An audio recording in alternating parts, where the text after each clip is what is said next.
Вечерва околу 90 деца заедно со своите мајки новогодишната ног ќе ја поминат на клиниката за детски болести.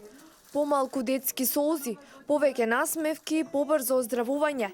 Денеска им посака и првата дама на децата кои се лекуваат во детската клиника, изненадувајќи ги со новогодишни пакетчиња. Иванова им посака што побрзо да оздрават и да се вратат дома. Посакувам во новата 2017 година да нема повеќе детски солзи, да нема повеќе родителски солзи.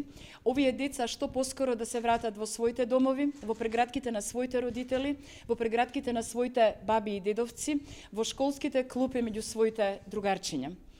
Честитајќи им ја новата година, сакам да ја изразам мојата благодарност и голема почит кон персоналот на детската клиника, која даваат својата несебична љубов, пред се љубов, па после и своето несебично знаење за сите деца што се на клиниката, а воопшто и за сите деца на кои што им е потребна помошта.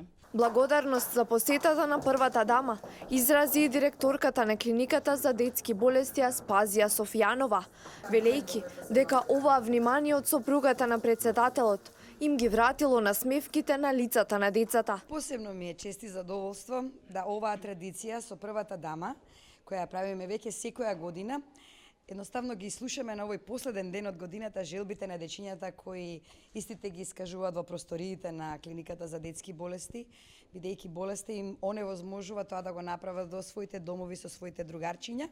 Меѓутоа убавата енергија што ја внесуваме заедно, пакетчињата што ги делиме и споделбата на желбите кои сакаме да ни се исполнат, а тоа е здравјето, да ни биде секогаш примарно, е и оваа година дел од нашата најголема желба 2017 година да бидеме сите многу поздрави, многу посрекни, многу понасмејани и со многу повеќе љубов. Во предновогодишниот период, клиниката за детски болести во неколку наврати беше посетена од општинските власти, од бизнис заедницата, но и од хуманите луѓе, кои се обидоа да им ги разубават новогодишните празници на децата кои престојуваат таму.